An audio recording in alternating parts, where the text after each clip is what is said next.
الحمدللہ رب العالمین وبہ نستعین السلام علیکم ورحمۃ اللہ تعالی وبرکاتہ۔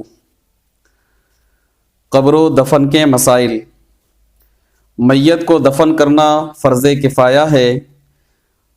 قبر کی لمبائی، چوڑائی اور گہرائی کتنی ہونا چاہیے؟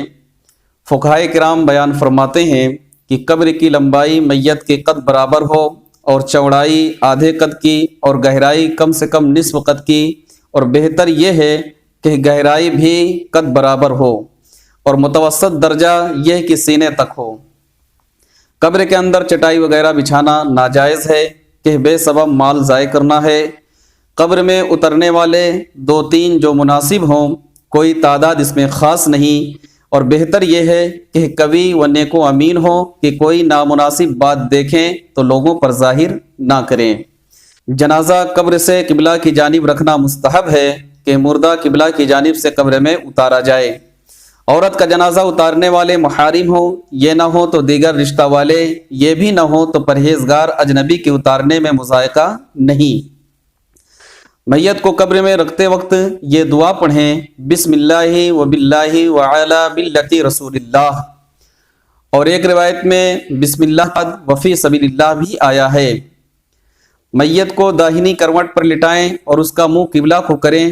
اگر قبلہ کی طرف منہ کرنا بھول گئے، تختہ یا پتھر لگانے کے بعد یاد آیا تو تختہ یا پتھر کو ہٹا کر قبلہ روح کر دیں، اور مٹی دینے کے بعد یاد آیا تو نہیں کر سکتے۔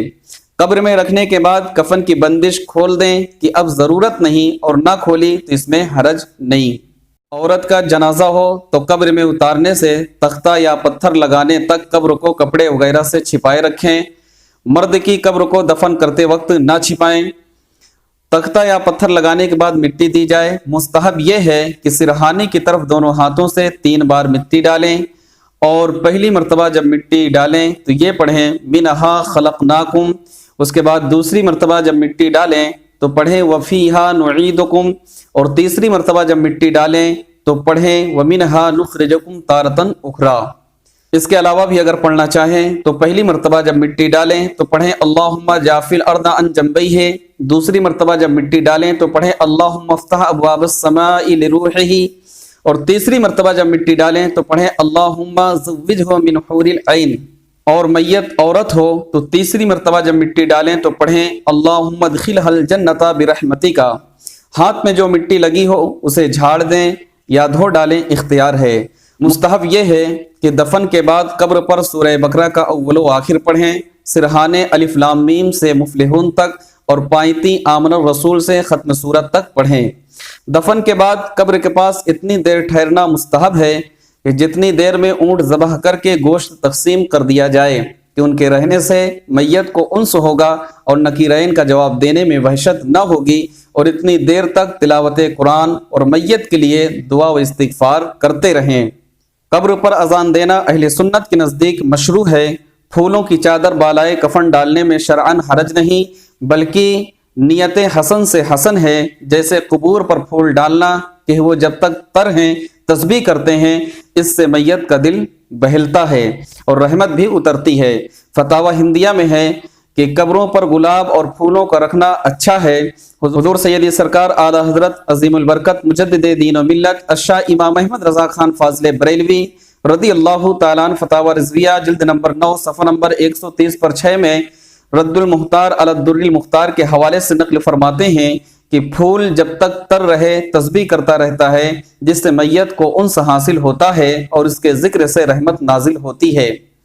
قبرستان میں چیخو پکار کرنے سے اجتناب کرنا چاہیے، بلا وجہ بولنے کی ضرورت نہیں۔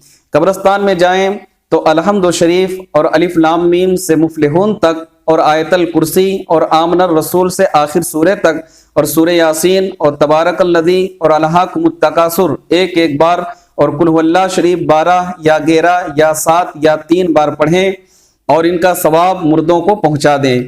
حدیث پاک میں آقا کریم رؤوف الرحیم صلی اللہ تعالی علیہ وسلم کا ارشاد مبارک ہے کہ جو 11 بار قل هو اللہ شریف پڑھ کر اس کا ثواب مردوں کو پہنچائے تو مردوں کے گنتی برابر اسے ثواب ملے گا۔ اللہ تبارک و تعالیٰ کی بارگاہ میں دعا ہے کہ مولا تعالیٰ ہم تمام کو ان مسائل پر عمل کرنے کی توفیق رفیق عطا فرمائے۔